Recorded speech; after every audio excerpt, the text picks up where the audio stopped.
Assalamualaikum warahmatullahi wabarakatuh dan salam sejahtera.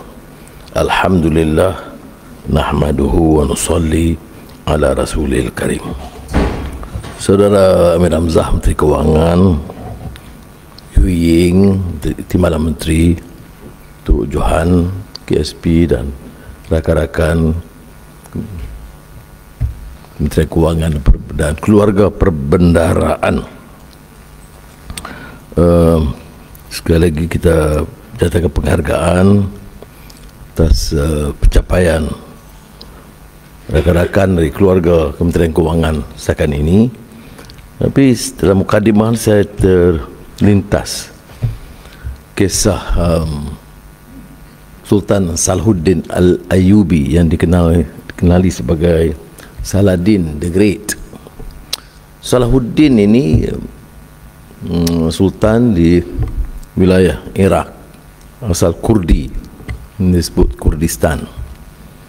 Dan seperti yang sudah sedia maklum, dia terkenal selalunya hanya kerana kejayaan dia melanggar dan menawan semula Jerusalem, Baitul Maqdis. Jadi kalau yang diwar-warkan itu. Tapi satu peringatan kepada kita bahawa Salahuddin itu orang pimpinan yang berhemah, berakhlak baik, mulia, dan cinta dan kasih kepada rakyatnya. Ini kadang-kadang kurang diberi penekanan. Hanya berkenannya orang itu ada kekuatan menawan dan menebus maruah umat Islam.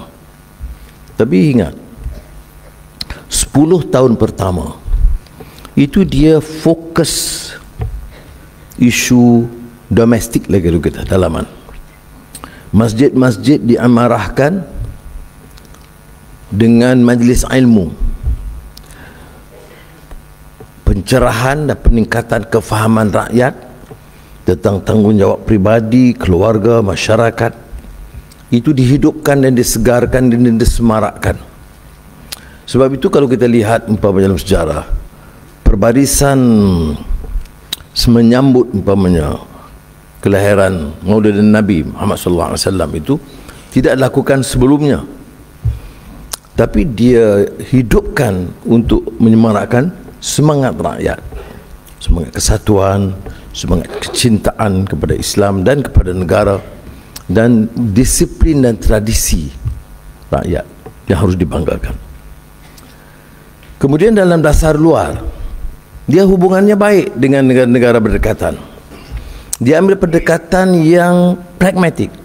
Apakah negara itu Kristian ataupun Muslim, dia adakan hubungan yang baik supaya tidak ada ketegangan yang menyebabkan peperangan berlaku. Jadi tradisi agama menyempurnakan solat berjamaah di masjid, tingkatkan akhlak, tingkat kefahaman dan ilmu dalam pelbagai bidang. Sebab itu kemahiran dia dalam bidang pembangunan masyarakat dalam di ketika itu, prasarana yang lebih baik, kebajikan yang diberikan kepada rakyat, dan keupayaan ketenteraan yang lebih kukuh dan mantap. 10 tahun dia tidak terkenal sebagai seorang tokoh hebat yang boleh menyaingi kekuatan Eropah. Saudara harus juga faham bahawa kekuatan di Baitul Maqdis pada ketika itu yang dikuasai, Jerusalem dikuasai itu oleh keseluruhan kekuatan Eropah. Ya. Maknanya itu yang disebutkan The Crusades, ya, perang Sabil itu dalam sejarahnya. Seluruh, bukan satu negara Eropah, seluruh kekuatan, dan juga dipimpin oleh Maharaja Richard yang dikatakan berhati singa, King Richard the Lionheart. Jadi dua tokoh ini bertembung, itu saja yang dihebahkan. Yang tidak dihebahkan ialah tradisi ilmu, nilai, akhlak, tata kelola, fokus kepada pembangunan rakyat, kebajikan rakyat, dan hubungan baik dengan semua, sama ada negara itu Islam atau Kristian di jirannya. Hanya setelah ada kukuh baru dia menebus maruah apabila kawasan umat Islam dijajah. Apa pengajarannya? Pertama, kefahaman kita tentang sejarah itu kadang-kadang tempang, kerana kita hanya menganggap bahawa Islam ni kekuatan tentera boleh melawan. Dia tak faham bahawa ada prasyaratnya, disiplinnya, ilmunya, perpaduannya, ya, dan menyemarakkan maksud masjid. Innama ya'muru masajidallahi man amana billah wal yaumil akhir wa aqama as-salah wa ata az-zakah wa lam yakhsha illa Allah fa'asa ulaika an yakunu minal muhtadin. Maksudnya mendirikan masjid itu satu ketentuan, satu tuntutan, mengimarahkan untuk apa? Man amana billah, untuk beriman kepada Allah, wal yaumil akhir, dan dengan menyempurnakan salah dan bayar zakat. Itu selalu dikaitkan salah dengan zakat. Salah itu kita dengan Allah SWT, zakat itu kebajikan, menjamin sebagai tunggak ekonomi, menjamin kebajikan rakyat. Dan tidak beri penekanan yang cukup, tidak boleh. Kalau begitu barulah hilang rasa walam yakhsha illallah, tidak ada takut melainkan kepada Allah SWT. Soal kebenaran, soal keadilan, soal yang harus dipupuk dalam semangat kita. Jadi kalau pengajarannya itu KSP untuk apa relevannya, KSP cukup bimbang. Dia kata kalau saya tak bawa balik ke Kementerian Keuangan, dia lupa bahawa Salahuddin ni dalam konteks Kementerian Keuangan ni, iaitu domestic policy itu sangat kritikal dalam membangunkan negara, ya, bukan soal luar. Jadi untuk keluarga Kementerian Keuangan, kita tak boleh lari daripada fokus yang sedemikian, iaitu untuk menumpukan perhatian sepenuhnya. Kita tahu tentang masalah-masalah yang kita hadapi, tetapi tugas kita ialah fokus tentang pengurusan ekonomi yang baik, yang mengelakkan ketirisan dan percepatkan proses kelulusan. Ya, kita soal-soal lain saya akan sentuh di sidang yang lain, tapi saya nak sentuh di sini bahawa beberapa dasar bila saya sebut domestik, keperluan memberi keyakinan baru dan mengiktiraf kebajikan rakyat, ini termasuklah umpamanya untuk memula, dan sudah saya mulakan mesyuarat pelarasan gaji pejabat awam. Yang itu semua setuju, dan dengan KSN dan KPPA setuju untuk percepatkan. Jadi dalam kita sudah sampai, saya alhamdulillah, kerana lebih cepat daripada apa yang saya jangkakan, ya, keputusannya. Tapi dia ikut imbangi dengan keupayaan kita. Sebab itu saya mulakan, saya tidak mahu mengatakan ini sengaja dilengah-lengahkan. Sudahlah 12 tahun tunggu komiti lagi, komiti, dan ada coordinating committee, dan ada super coordinating committee, kemudian cabinet committee, kemudian komiti check by PM, jadi 15 komiti baru nak putus. Tidak, kita ambil fast track. Jadi kita dianggap makin slow. When you have a problem, set up a committee. Problem tak selesai, coordinating committee. Tak selesai juga, super coordinating committee. Tak selesai juga, ministerial committee. Kemudian tak cukup, cabinet committee. Kemudian PM chair. Tak selesai juga, tukar PM. Gelak tukar PM lah. Baik. Jadi sebab itu dari sini saya tak buat lagi dah. Perdana Menteri mempengurusikan dan kita muktamadkan dalam, saya ingat kalau ikut kenyangkaan kita paling lewat dalam 2 bulan ini, kemudian baru dibentangkan ke Jemaah Menteri untuk kelulusan muktamad. Jadi insya-Allah. Tapi sebelum itu, seperti mana kita sebut, bayaran insentif awal RM2,000 kepada semua pejabat awam grade 56 ke bawah, termasuk kelantikan kontrak RM1,000 kepada semua jabatan utama sektor awam, dan RM1,000 kepada semua pesara kerajaan, termasuk veteran berpencen dan veteran tidak berpencen. Itu kan dibayar sekaligus 23 Februari. Ya. Betul, 23.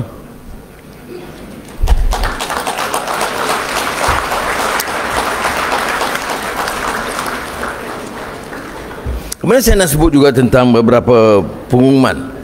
Kadang-kadang kita salah faham. Kita bila bincang umpamanya ada penambahan, saya tidak mahu orang kata kita hanya menumpukan penjawatan. Tak benar. Ya, dasar kita di Kementerian Kewangan kita ambil setiap sektor, ya, daripada OKU-nya, pekebun kecil getahnya, nelayannya, ya, peneroka, kita ambil kira. Jadi sebab itu bila saya selalu saya nak umumkan sekali. Umpamanya, ya, kita tahu orang bising tentang harga atau insentif pengeluaran getah. Ya. Kita tahu bahawa dulu bertahun-tahun dia kekal setakat RM2.50. 2023 saya naikkan RM2.70. Tahun ini kita naikkan RM3. Ya. Jadi belanja peruntukan itu sekarang ni dah sampai mencecah RM400 juta yang khusus untuk tambahan selain daripada STR dan lain-lain, ya. Kadang sebab itu saya cadangkan kepada Menteri KSP, teman-teman yang bertanggungjawab, bila kita umumkan, kita umum sekali. Dia kata tak, mana pekebun kecil getah dapat 400. Tak betul, kerana dia tak masuk ke yang lain-lain semua, termasuk STR dan lain-lain. Jadi sekarang ini kita umum sekali supaya tidak mengelirukan.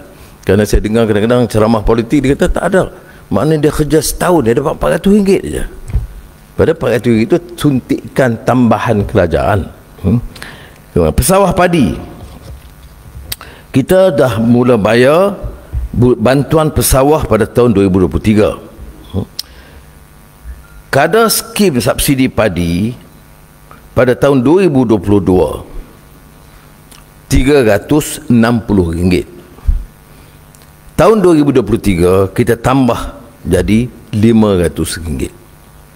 Harga lantai belian padi 2022 RM1,200. 2023 kita naikkan RM1,300. Ya. Kemudian STR, sumbangan tunai rahmah, itu juga kita tingkatkan, dan bayaran fasa 1 sehingga RM500 bagi penerima isi rumah telah disempurnakan pada hujung Januari lalu. Ya. Tapi peruntukan saya ingat, ya, kena maknanya peruntukan bantuan tunai kepada rakyat. Berapa jumlahnya? 9 juta rakyat. Kalau 2023 kita dah naikkan jadi RM8 bilion. 2024 tahun ini jumlah STR yang diberi kepada 9 juta rakyat RM10 bilion. Jadi saya jelaskan supaya jangan ada pandangan tidak ada keprihatinan kita. Ini dalam keadaan kekangan ekonomi, rakyat nak hidup, harga barang jadi cabaran, anak nak pergi ke sekolah, masalah bebanan belanja kesihatan dan lain-lain, semua itu diambil kira. Ya, kadar maksimum STR isi rumah tahun 2023 kadar maksimumnya RM3,100. Tahun 2024 suntikan daripada kerajaan RM3,700. Kadar minimum bagi yang bujang. Kalau nak wang lebih dia kena kahwin. Ini saya ingatkan juga cerita Umar bin Aziz soal zakat ni. Umar bin Aziz tu dia perintah 2 tahun 3 bulan. Kalau saya lihat kalau dalam sejarah selain daripada Khulafa Rashidin, ini tokoh yang luar biasa hebat, ya, dan pribadinya, akhlaknya dan pengurusan ekonominya. Dia dalam 2 tahun 3 bulan dia dengan wang zakat dan pengurusan cekap itu dia boleh selamatkan rakyat bebaskan daripada kemiskinan tegar seluruh wilayah Islam pada masa itu, daripada ialah Mekah, Saudi, sekarang ini Mesir, Syria, Iraq, sebahagian daripada Central Asia sampai Azerbaijan, itu wilayah dia. Maka gubernur Azerbaijan tanya, saya dah cek, tak ada orang miskin ni, miskin tegar dalam wilayah saya, nak buat apa dengan wang zakat ni? Kata Umar bin Aziz, pastikan betul. Kata betul, kamu jawab, bertanggungjawab kepada Allah SWT. Kalau betul, wang itu boleh subsidi anak bujang yang nak kahwin. Jadi dari satu segi, walaupun tak sepenuhnya, kita tolonglah ni, bagi RM500. Kadar bayaran pertama untuk 2023 kita bayar RM300, tapi untuk 2024 RM500. Kemudian SARA, ada nama SARA ni tak? Kalau menentukan SARA, ya tu sih, tak, bukan. Ada kurang sikit, serius dengan ya. Di masa Tunku Rahman dulu, Tunku Rahman dia berucap, tuan-tuan dan puan-puan, kita mesti kerja kuat supaya tu, supaya ya Tunku, saya tak, saya ya, nama dia supaya. Jadi sebab tu SARA, saya ada SARA situ tadi, mak. Happy je SARA. Dan nama ni nama awal, cucu saya SARA seorang. Ini kita sebut nama cucu dia, bukan. Baik. SARA 2024 mula disalurkan pada Januari 2024. Berapa peruntukan SARA? Ini selain daripada saya sebut tadi, ya, 10 bilion. Pada tahun 2023, ini maaf ya, ini golongan miskin, saya percaya keluarga Kementerian Kewangan tahu, tapi untuk awam, iaitu golongan miskin melalui MyCard untuk membeli barang keperluan asas. Saya pergi itu di Pasaraya sekitar Ipoh, Tambun, ya. Pandai dong pilih Tambun. Dan saya lihat, memang saya ucap tahniah lah, kerana pengurusannya, saya tanya orang yang ada yang OKU, ada orang tua, tanya, datang, dan cara pengendaliannya, dia pilih harga yang di bawah skim SARA tu, dia tahu, dia pilih, jadi had pembeliannya. Jadi kadang-kadang usaha penjawat awam bila begitu baik berkesan itu tak sangat dihargai, hanya diceritakan yang berita-berita negatif saja. Memang ada, baru ni KPN buat kenyataan tentang istilah kurang disiplin di kalangan polis. Yang betul, golongan kecil itu kan dihebahkan, dan yang 95%, 97% yang baik itu tak dihebahkan. Begitu juga macam ya, custom ke LHDN ke, begitulah ya. Yang positifnya itu tidak menjadi berita menarik. Berita sensasi itu kalau ada seorang pegawai custom dia pukul seorang, itu mesti headline news besok. Kalau custom kutip hasil yang pecah rekod, itu tak ada news sangat. Jadi sabar je.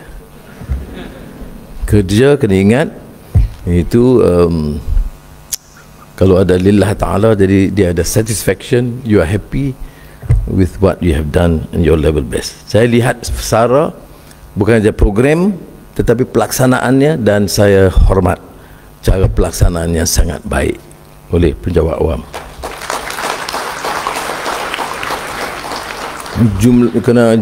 Jumlah penerima bukan kecil, jumlah penerima kalau tahun 2023 210,000.